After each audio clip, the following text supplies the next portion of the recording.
And we're live. Poof. This interweb stuff is pretty neat. I like the interwebs. You can push a button and boom, there's CJ and there's Blues. Check. All right, we'll give it about a minute. Well, the notification stuff goes out. So, yeah, this I've been kind of looking forward to this show. It has some information that we have kind of talked about kind of off and on for I've pretty much a few months.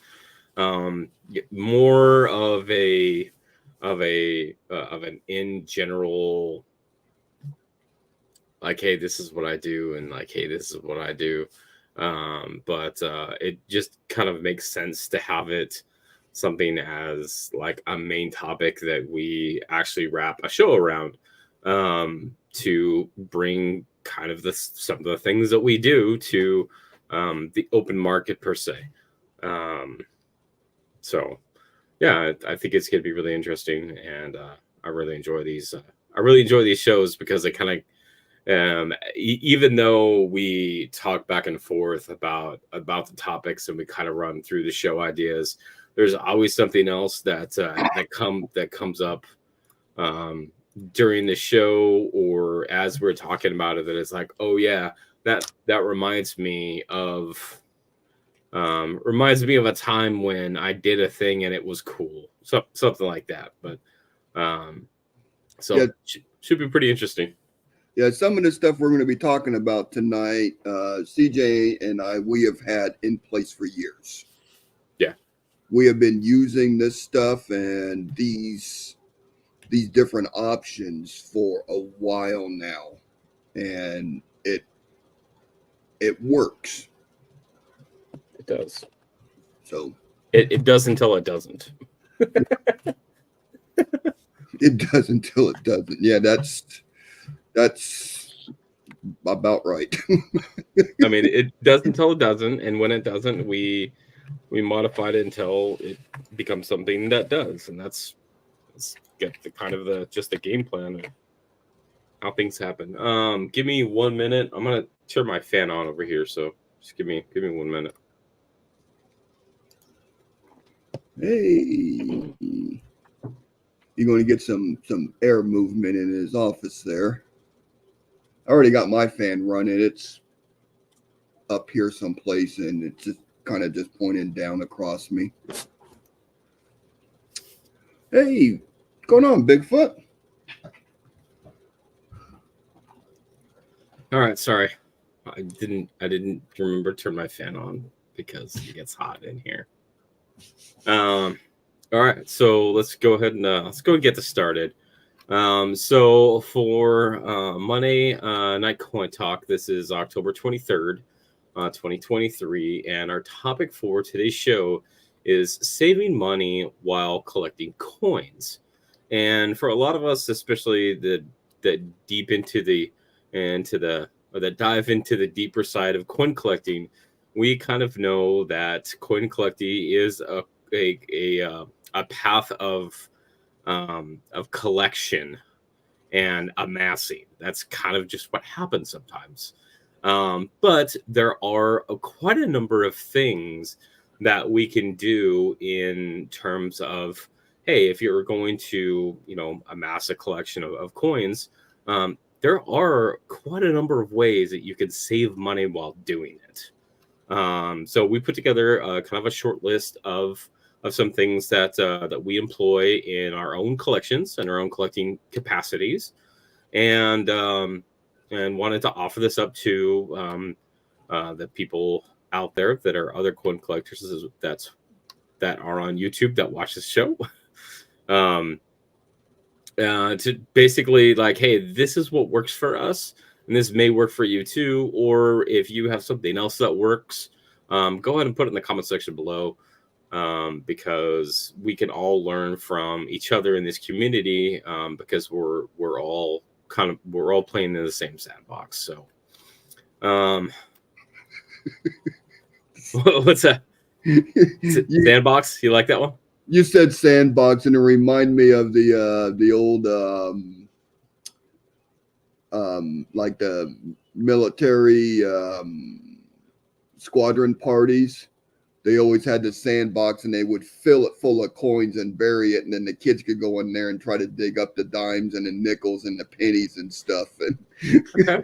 so I mean, it just brought back memories of me playing in the sandbox looking for pennies and nickels and dimes and pennies, nickels, and dimes. Oh my! Right. oh So for wise coin collectors, we are always looking to save a few bucks. And generally we like to save a few bucks so we can spend it on more coins, because what else would you do in saving money, buying money? You buy more money with your money. Did you get that? okay. Okay. So I was waiting for it. It was perfect. So coin storage. So obviously, your number one way to save on coin storage is to buy stuff in bulk. Like, there are going to be a lot of things that you can buy in bulk. For example, if you go through flips, you can buy an entire box of 1,000 flips, which Blues and I have actually both done. You can get these on Amazon. They're about $79 right now. I've seen them as low as 71, as high as 82. But they are basically, you buy them in bulk, and depending on how much you go through them, and especially if you sell coins, this is going to be your better option, because buying them in retail stores is going to cost you a lot more than just buying them in bulk like this. As you can tell, like, I've quite used a very large section of this box already. But I will probably be good using that box for the next about 6 or 8 months. So I know it's gonna last me a long time. Something else that I do that helps save me time, which is also money, is I pre-print my 2x2 flips. So my little flip inserts that I have, I pre-print them, and basically I have an Excel sheet that has 16 on of them. I just print them out, and then I cut them out with my little cutter that is buried right over here in this box. My little cutter. Basically, it just flips up, and you cut it. So I can get 16 out of this, and it takes me just a couple of minutes. So you can take this idea and basically pre-print some of the information that you want on here. So if you want, say, if you want mintage, if you want year, if you want series, like if you're doing a bunch, you can pre-print a bunch of stuff on here, and that's going to save you a lot of time and a lot of money than the cardboard stock or the perforated 2x2 flips that you can buy. This is a really good alternative to setting those up for you. Shannon asked how much the bulk for the flips. The bulk for a flips, I've seen it as low as 71, as high as 82. The last time that I looked at the bulk box is about $78, $79. Yeah, I think when I got mine, it was 77 or 78, and I got it straight from Amazon. So, if you go to I got Guardhouse. If you go to the Guardhouse site, they're the same price as they set on Amazon. Yeah. So. Yeah. Well, actually, so the Amazon one, I saved about $5 getting it from Amazon versus Guardhouse. And Amazon, I can get it in like less than 2 days. Right. So, but that's all dependent of your area. Yeah. Yeah. I think we just saved Shannon some money. He's like, and sold. My affiliate link is down below. No, I'm just kidding. He's like, Tell me more. Tell me more. Tell me more. So that is the flips and what I like to do for my little labels. Um, Blues has some interesting examples for coin storage. So, like, I'm just going to show you what I designed for my desk thing, and this is just 3D printed. And basically, what it is that I've got spaces for my two flips right here that I've pre-printed. This is a spot for my magnifying loop right there. This is model number one. I've got some spaces for flips in the front and for blank ones right there. And then right now I have some space for just some tubes right here. This is just something that I modeled and printed out. This is 3D printed that I put together just to try to consolidate some of my stuff so it doesn't become a giant mess on my desk. So I'm working on a couple of different versions of that. And that definitely saves me money because I can 3D print it and don't have to buy any off-the-shelf organizers or anything. But Blues, why don't you show us some of your examples of coin tube storage? One of the things I developed years ago, I try to do stuff on a budget. I have to. I'm on a fixed income. So I really try to think outside the box and something that's stuff and what works for me. Now, over the years, I have accumulated some of the better storage boxes, like these you could buy. They're $12 to $15. The red ones just happen to be for pennies. Blue ones are for nickels. But what I started doing, and I still do, is the 25 count penny boxes. You could stack up your rolled cents and nickels in them. Now you're not going to get 50 of them in here because normally you'll get five rolls of pennies, but you're going to get 4 rolls of coin tubes. So I have been using this idea for years, and these actually might be original boxes from when I started doing them. So especially when I'm going through a lot of bulk stuff, once I kind of get it organized by date and stuff, I'll throw in here, and then I could just start going through them. I also have one. These are all my proof rolls, my uncirculated stuff that I've accumulated over the years. So I use the penny boxes. You could use nickel boxes, but I use the penny boxes. They stack up nice. They don't take a lot of room. So that's and one especially if you go through coins. Like if you're a coin roll hunter and you do pennies, you're already going to have those, so you could just reuse them. Right. And then one of the other things is you could buy like NGC, PCGS slab coin boxes. All right. They're $10, $12, $14 for a single box, which is nice hard case box. You could get nice lid that keeps them real pretty and nice and everything. But one thing that I came across, I'm a big sport card collector, so I had a bunch of these sport card boxes. They fit the slabs perfectly. So a lot of my personal collection stuff and my sets I've been putting in these boxes. That's great. I like that. And then the other thing I did is to keep them from the slabs from rattling each other. Little baggies.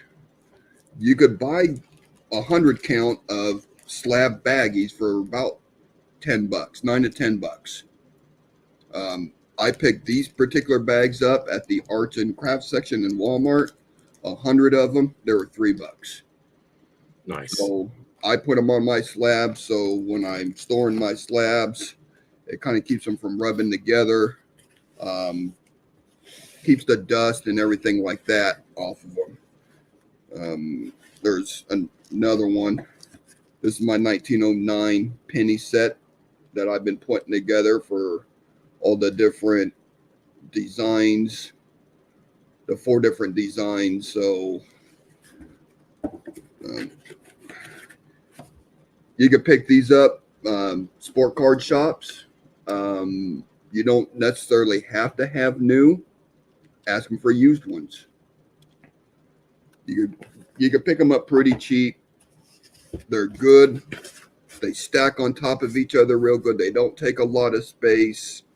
You could ride on them. And if you happen to change what you're doing, what I do is I just put masking tape on it and then write on that. And then if it gets changed, then I just take the masking tape off, put new masking tape on it, and then put what's on them. Yeah, it looks like that some of those boxes are only going for a couple of bucks. Yeah. And that's new. So yeah, that's a really, really affordable way to do it. They come in all different sizes. So if you just happen to have 5 slabs, you could buy the little ones. Like the W quarters would be good for something like that. I might have to look at getting one of those and laying it out flat and seeing if I can change the dimensions on it, because I could probably cut out custom boxes with my laser. Yeah, if you buy these in bulk, it's kind of like the priority, like small flat rate boxes. You put them together. So you could buy a pack of 10 and it's only going to be this thick, but it's like this, and you just, and God, words are hard. And you just put them together like the flat rate priority box. Yeah, you fold them. So, been doing that for a while. I really love the penny boxes for the coin tubes. I like that one too. What about albums? Albums, used albums.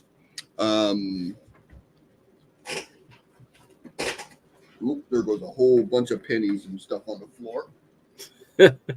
Pennies down. Pennies down. Pennies down. Coin shops will have used albums. Normally, you could pick them up $8-10 a piece. Overall, check the condition of them. And the other thing you really want to look for is check that these plastic things are all there and they're in good condition. Yeah. So if you're not careful, you could buy an album going, oh, I've been needed that one, but there's no plastic sheathing on it. There's none of the inserts that come with it. So you could buy those separately from the company, but by the time you do that, you just might as well have just bought a whole new album. So check to make sure those sheathings are in there. Good condition. Some of them will be scratched up, marred, just abused. So overall, always look at the condition of these things. Make sure it's going to work for your application. Every time I see the albums and they're good, I buy them. I may not necessarily need them at that particular time, but I'll buy them because I know that's such a good deal. And then eventually I'll run into a collector that's looking for them, and I've been known just to send stuff out to people. So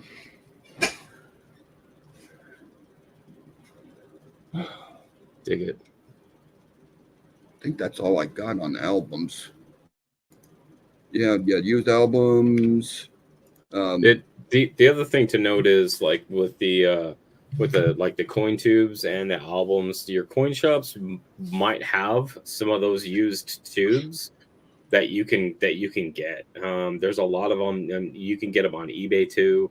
You can get just bulk lots of just just random empty tubes of dollars, nickels, half dollars, anything like that, that are just, they're dirty.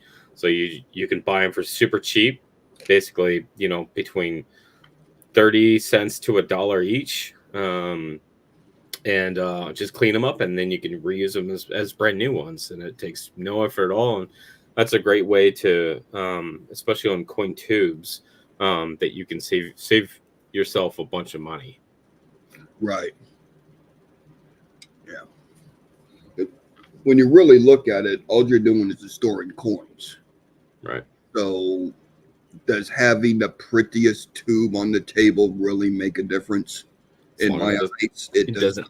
Yeah, as long as it doesn't have any contaminants in it that is going to affect the coins that are inside of it, and to me, it's not gonna do anything. Right. All right. Reference books. Everybody that knows me, I don't read very often, but I do like my books. So books is a great way that if you can find them, you can find them on sale, that you can score a really good deal. Just for an example, so I just got this one in today. I found this one. It was a third-party seller off of Walmart.com. And I bought this one shipped to my house, $12.21. And this is normally a $36 book. Same thing with this one. So I think I got this one for like 15. And some of these other ones that I have, like you can get these things for really, really, really good. So for looking for these books, as many as you want to get, you can look online. You can look at coin shops. And basically, depending on how fast you want to get it, if you have a little patience, you can get some really good deals. Which Blues and I know that sometimes we don't have the greatest of patience, and I want it now and I want it yesterday. But sometimes you just kind of have to wait. Guilty. It's like, no, I want this book now. I know I'm not going to use it for 3 weeks, but I want it now. But one series that I will reference is there is a bunch of authoritative reference on different series or different denomination, and they're all written by Kevin Flynn. So I have the Barber dimes, the Barber quarters, Eisenhower dollars. I've got the commemoratives, the commemoratives book. I've got the authoritative reference on the 2 cents.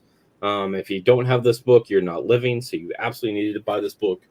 I've got, this is another one of my favorites, is the Off-Center and Multi-Denominational Clash Dies by Kevin Flynn. I know that's kind of a mouthful, but this is one of those definitely very niche or niche topics that if you're interested in, this is a good one. There's another one. This one is Flynn, Wexler, and Pope. The authoritative reference on Buffalo Nickels. And those are all books that I have on my shelf. So, and most of these I got a pretty good deal on, or that the Blues got a deal on and then sent to me. So there's online used bookstores. I'm not sure what I was thinking there. Used bookstores, and as far as their physical locations, coin shops might have them. Thrift stores might have them. Coin shows might have them. really, there's a lot of different areas that you can get them. Now, most of these books, of as far as the authoritative, um, are going to generally be in the $30 to $40 range as far as what they sell for online. So basically, if you can get them under $25, then you made a good deal. Um, there is some other ones that probably won't show up on the used book market, and that's going to be books kind of like, ooh, drop that, books kind of like this one. So this one is the so-called dollars. This one I bought new, just because it's something that I'm interested in. So this one is probably not going to end up on the used book market, um, because there's not very many of these actually made. But and there will be some other books like this that just don't have a lot of population. So these books, if they do show up on the used market, then they generally go for a pretty penny. But there's a lot of like the authoritative reference that is going to be excellent, that has a lot of great information that you can pick up, really, for a really good deal with a little bit of patience. Yeah. Yeah, I got a lot of the same books plus some that CJ doesn't have. So, and I picked up most of mine for under $15 on my Flynn books. So, just got to keep watching. When they show up for under $15, you got to be ready to buy, because they will go pretty fast. And I just happened to get lucky and was able to pick up stuff. And I'm always looking for ones that I don't have. So, Right. or Now, so question, for you on that one. You have a saved search term, yes, on eBay? You do. Okay. So that's another way to help yourself out, is have a search term that you use and save it, and then do a new search for those items, every week, every 2 weeks. How often do you do it? when I'm playing on eBay, I try to look at it every couple days. You could also set it up when, I don't know if they changed it or not, but I used to get email notifications when a new item got posted Okay. through eBay. But I turned that off because I had so many safe searches. My email was just blowing up. And I'm like, Blowing up. I am done with that option. Well, I mean, but that's still an option that you could set up for yourself to give you that notification. Hey, something you're looking for has been posted, and that way you could see if it's going to be a good deal or not. Yeah. Yep. I love Cherry my picking. books. Cherry picking. Cherry picking. For those that are looking to make great deals on coins, you can cherry pick these coins from a number of different avenues. Online auctions like eBay are a great place to find deals on coins, especially when looking for specific varieties. Also, there are sellers that may not know what they have or have any idea that varieties exist on the coin that they are selling. Yeah, knowledge is everything. Some insights that will yield better results is, once you find a cherry picker's deal, go through the rest of the coins that the seller has. Giving away secrets, CJ. Another piece of advice is to look for sellers that don't have a lot of feedback. As in a new seller may not be strongly versed in varieties, and they are just additional deals that can be found. I am kind of giving a little bit of secrets away, but this is definitely one thing that, as you are getting into kind of the deeper shelves of coin collecting, like, these are really, really strong points to help you save money, especially when you're going after a specific variety, or on, going back to some of those topics that we talked about before, as far as learn the minting process, learn the grading process, because you will find something on somebody's eBay page or wherever that is something based off of your knowledge level that they may not know that they have. And just the amount of times that Blues and I have cherry picked coins off of sellers, like we have 3 or 4 sellers that we have saved because we know that all we have to do is go to that seller and just start tearing their eBay page apart, because we already know that we can find good deals there. So it's just depending on, hey, do they have what I'm looking for this week? Right. One of the examples I picked up cherry picking was a 1941 large cent. I paid less than $15 for it. 1841? 1841. Thank you. 1940 would have been wheat. Yeah. That's right. It would have been a wheat. I'm just saying. I noticed that it had a repunch date on it. Did a quick research on it. I narrowed it down to either a Newcomb 21 or a Newcomb 24. A Newcomb 21 is $200. A Newcomb 24 is $400. So, I mean, I picked it up for $15. I got it sitting over here. I am still working it because there's certain die markers you got to look between the 2 different Newcombs to figure out which one you have. But I know I am going to be real happy with either way it turns out, just because I picked it up for $15. Yeah, and even if it's either a 21 or a 24 and it's still low grade, you can still turn around and sell it for $50, $75, $100 easy off the top. And that is quintessentially the way to cherry pick, is to find good deals on those coins, because they don't know what it is. To most people that looked at that listing, they saw an 1841 large cent. And with your knowledge, you can say, hey, I think that's a thing. Yep. Or, hey, that looks weird. As the professor always said, if the coin makes you go, well, you better look at it again. Right. So, yep. Love cherry picking. I know a lot of people do a lot of cherry picking on eBay. They do a lot of cherry picking at shows. So, yeah, there is money to be made. Knowledge is key. There's Dragon. Hey, Dragon. So package material and shipping. So this is more towards those people that are probably more in the space of selling coins, or I guess technically donating coins. But anytime you are shipping coins from sales, it is very important to ensure that the coins are well protected.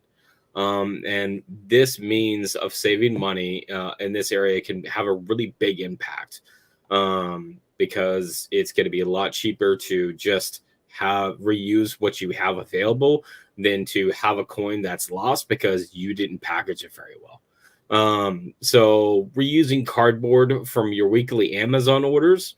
Yes, I'm calling all of you out. We all know. Or other boxes that goods come in is a great idea. Purchasing some 4x6 padded envelopes, just like this one, for easy shipping, that I have found does not cost that much. And you can usually get bulk deals that are found on Amazon, or really even your local dollar store.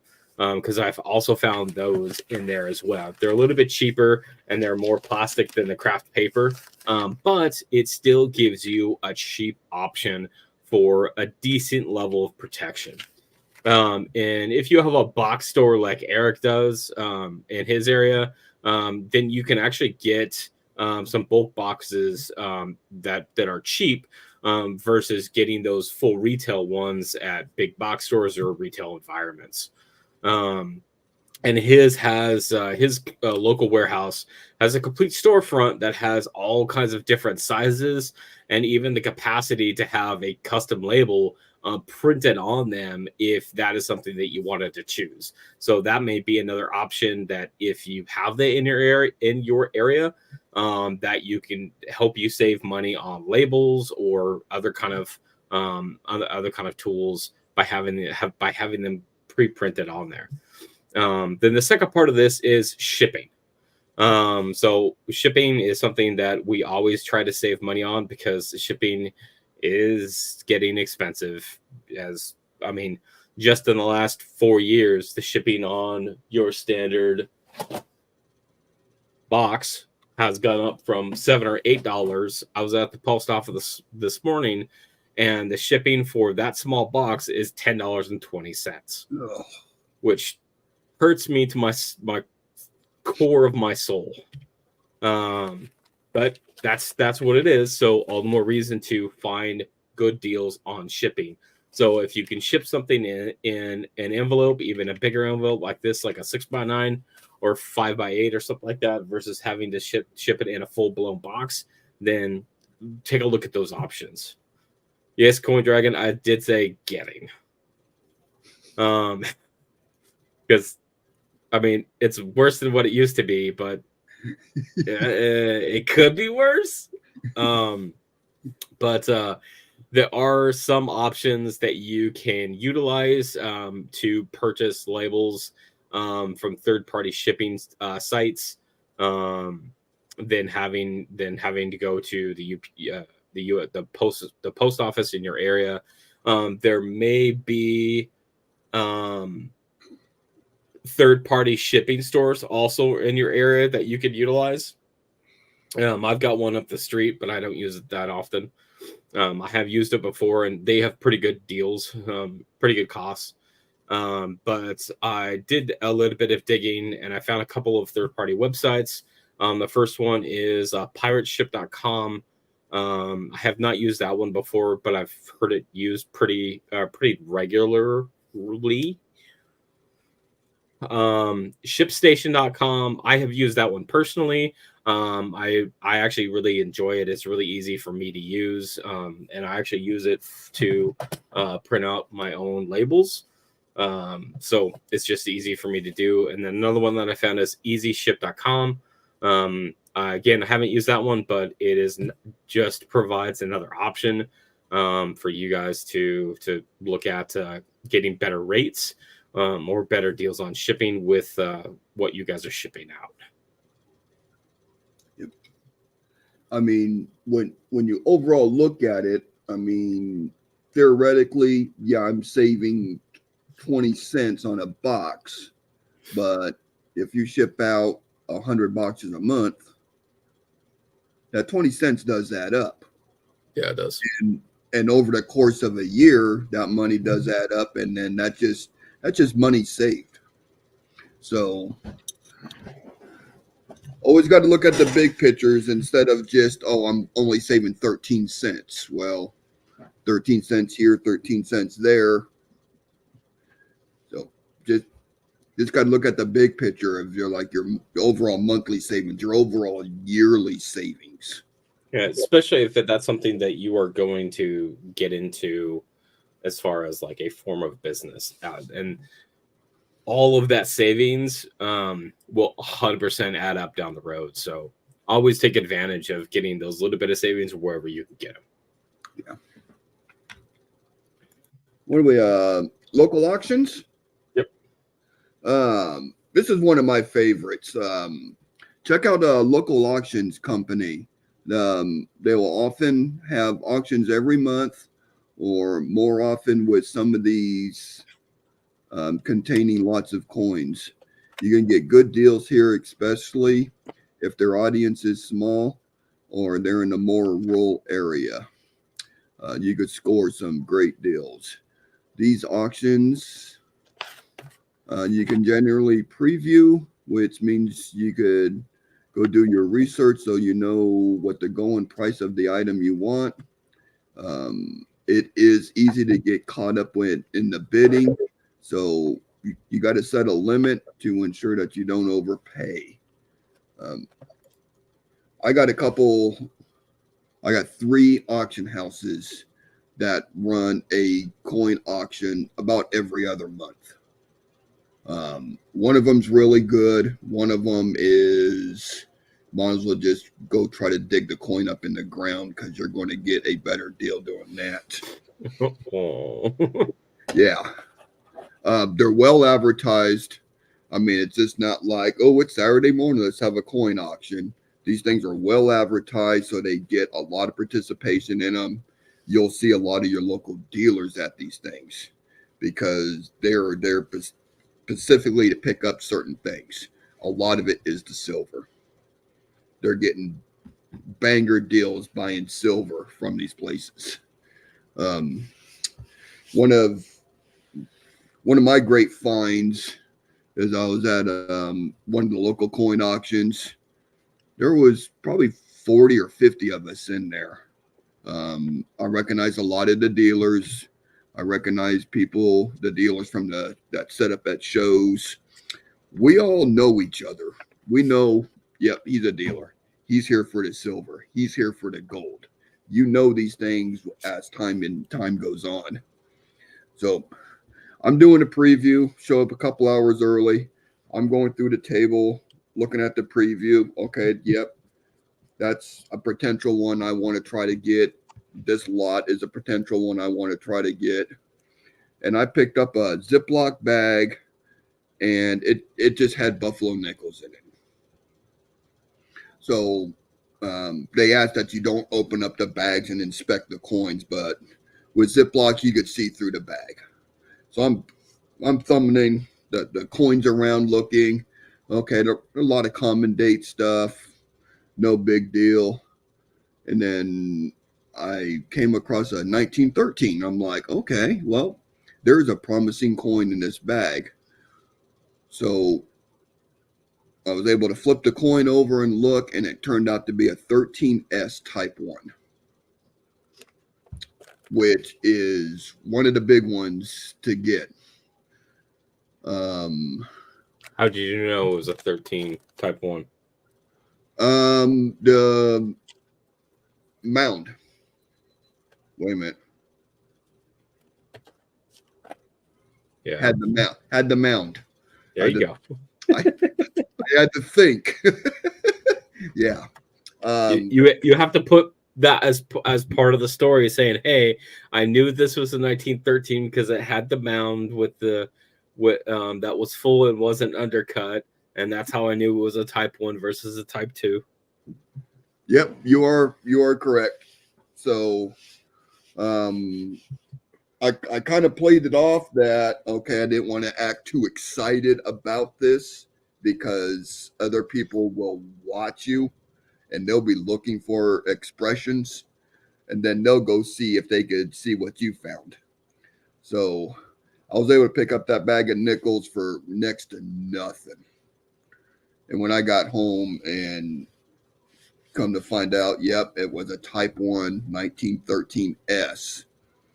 I found some other goodies in there, some really nice, good quality coins, some off mint mark, not off, but some like semi key date mint marks. So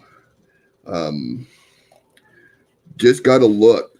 Make sure you use that preview auction. Make sure you're looking at everything because the other people that were looking at that bag, they missed it. And if they saw what I saw, the price would have been jumping all over the place because of that one particular coin. Yeah, so your 1913 Type S or S Type 1 has a mintage of 2.1 million, and your good for is $50. That's a chunk of change for a 5-cent coin. Yeah. So I love going to the local auctions,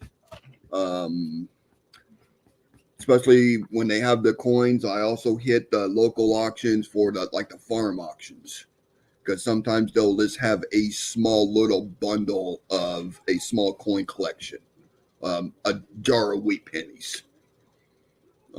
So I frequent them often. I picked up some really stellar deals on coins and other things. Once I walked through it, and and you're just doing a preview to see what's all there. There ain't nothing there that really sparked. I just go. I mean, I just don't hang out just to see what stuff's selling for. These auctions could last 8-9 hours. Right. So I visited a couple of local ones as far as like the online versions of them. And one of the finds that I got was this set here. So all I saw was it's got 2 1987 and 2 1996. Didn't think anything of it.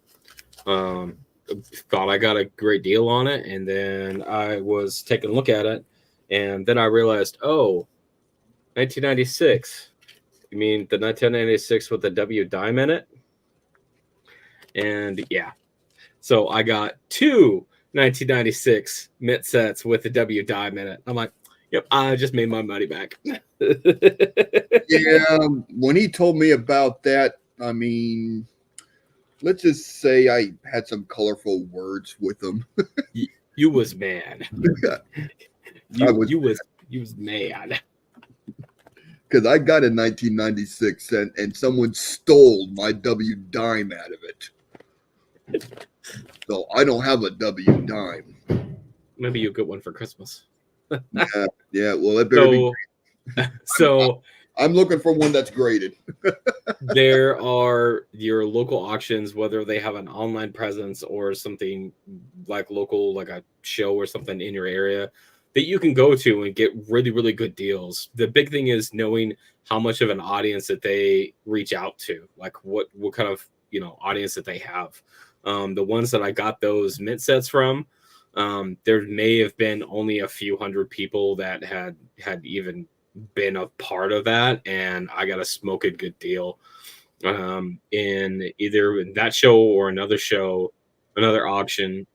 I picked up some semi-key date or key date Morgans for pennies on the dollar, and it was ridiculous that I got them for that cheap. So there are fines to be had in these things.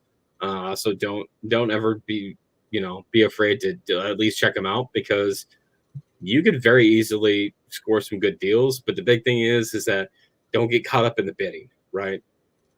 No, like, okay, if I'm looking at a 1921 Morgan, like I'm looking at like $35. I'm not going to spend $110 on a 1921 common date Morgan. Like it's just it's not realistic.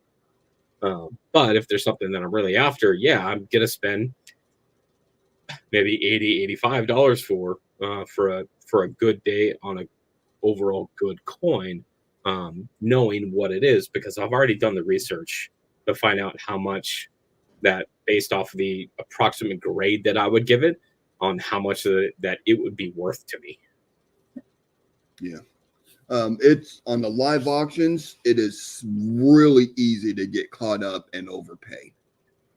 I mean, I've seen people, I want that coin. I'm going to pay whatever it is. And when they finally buy it, you could hear them whispering to their significant other going, yep, I overpaid for that, but I want it. So really got to be careful. You got to know your pricing. If you don't know your pricing, you're not going to find deals if you don't know what stuff is. So, do you want to do coin shows too? Because you have a lot more detail on that. Yeah, coin shows is another great place to pick up deals, as dealers are looking to move inventory. A lot of vendors will have dollar boxes, which will give you opportunity to find some great stuff on the cheap side. If they have coin folders, make sure you look through them. You may even ask if they've been updated or restocked lately. Folders is another great place to find coins on the cheap side, But remember, sometimes dealers don't always have the time to update the prices on the coins in them. So most of the monthly shows are traveling shows, which just means that every month they are set up at a different location, normally a different town. You could even ask them if they have bulk scents or OBW rolls. Some dealers won't have these. They don't bring them to shows because they don't want the added weight to them for God. Put that back up there. Okay. Dealers won't bring the bulk pennies, bulk lots of coins, OBW rolls because of the added weight. They only got so much room in their vehicle to be hauling stuff. Right. So, if they do have them, they will have a pretty good idea of what they got, and they'll be able to give you a rough estimate on a price. So talk with them and make a deal. If you're able to make up a deal with one of the dealers or the vendors, you could ask them to bring them to the next show, and then you could pick them up. But also remember, don't make a deal and then leave these people hanging. They will remember you, and they wouldn't want, after that, they won't want you at their table for anything because of that. So always got to remember, if you're making a deal on the bulk stuff, make sure you show up and pay for it and pick it up, because they don't want to be hauling it from show to show to show, hoping you'll be there. Right. Ask for a phone number. Let them know a couple nights before, hey, I plan on being at the show. Can you bring those coins? You're like, yep, I'll throw them in the truck. Or, hey, I can't make it this week. I says, no problem. I got them sitting over here with your name on them. We'll keep in touch. And then the next show you're able to make. So don't leave these people hanging. You're gonna put a bad taste in their mouth about you, and the dealers do talk. So they will point you out in the crowd going, he makes deals but doesn't pick them up. So reputation is everything on both sides of the table. Right before the pandemic, I made a big deal for over 30,000 wheat pennies. It was big. It was really big. It was a mess. It was a great mess, though. Yeah. I got them all in. First person I thought of was CJ. I took a bunch of pictures of everything, told them how much I paid for all of them. You want to buy half? And he goes, Sign me up. Send it. So we had a lot of fun going through those. We did numerous streams, hangouts of just boxes and rolls and bags of coins and just splitting them up. So tried to work it out as fair as possible across the board. We are both really happy. We both made a mint on it. I got a new discovery out of that set. You got a new discovery out of it. Yeah, you did. The 43 steel Denver. That 43 steel. Yeah, you did. Found numerous RPMs, good quality, solid, book-worthy coins. Yeah. A lot of wheat pennies that we were just sold in bulk on eBay, unsearched by us. No such thing as an unsearched wheat bag. Don't let people fool you on that. They were searched at one time or another. Unless it's been sitting in a vault since 1953. Yeah. Good luck with that. Not saying they're not out there, but good luck with that. Right. So some important notes that we put in for this show is, um, don't let yourself get caught up in the hype of a coin. Um, there is a lot of times where new discoveries are announced, and the prices for that type of coin or that series shoots up because of the hype of the one that was found. Please make sure and do your own research on all of these discoveries. Asking yourself some important questions like how common it is, what's the mintage of the coin, are they being found all the time now? Which those types of things is going to increase the supply.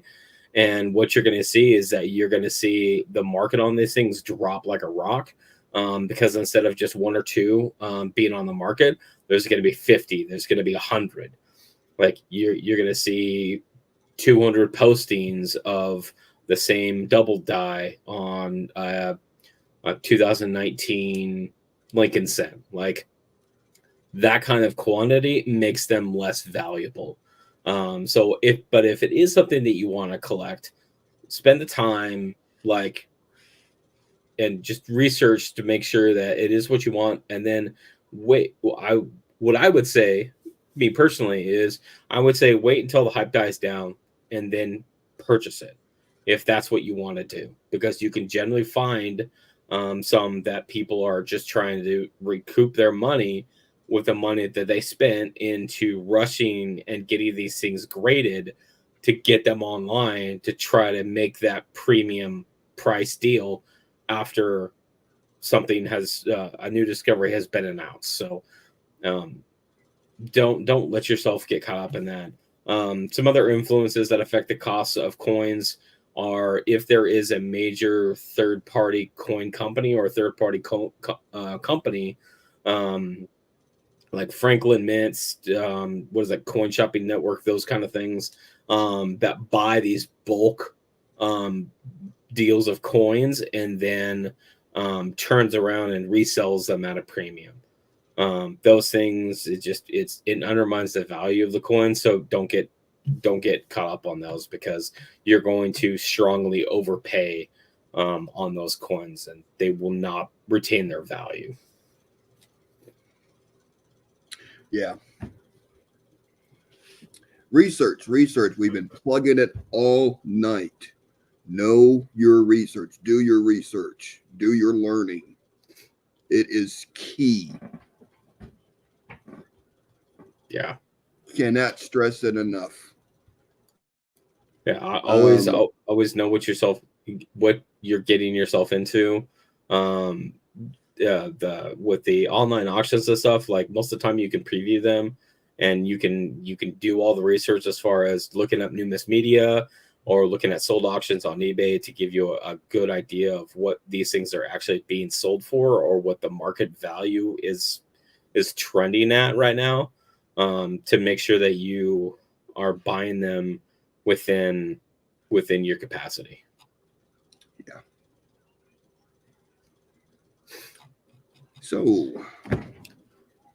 So tonight's show, we talked about coin storage. We talked about buying stuff in bulk. You for the 2x2 inserts, you can pre-print some of those, which will save you time.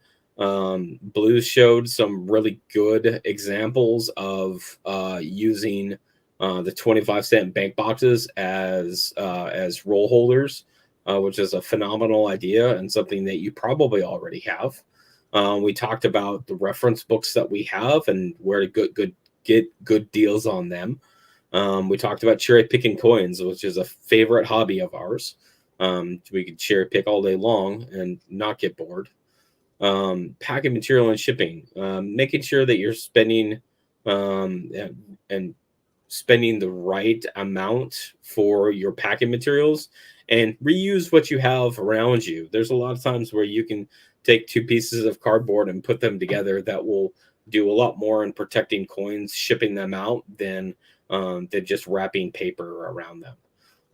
Some areas to save money in buying coins is local auctions and coin shows. Obviously, doing your research beforehand. Basically it goes back to cherry picking and knowing what that coin value is before you go into it, so you know that you're getting a good deal. So ouch, that one hurt. So if you guys have some other ideas, some money saving ideas that you guys have used, go ahead and put that in the comment section below, because these are just ones that that Blues and I came up with that work for us. I'm sure there are other ones that are out there that other people use, so go ahead and put that in the comment section below. We do appreciate you guys coming out and listening to the show that we do every Monday night, as it's called Monday Night Coin Talk. And thanks for coming in, and we will see you guys next time. Thank you, everyone. We really appreciate y'all.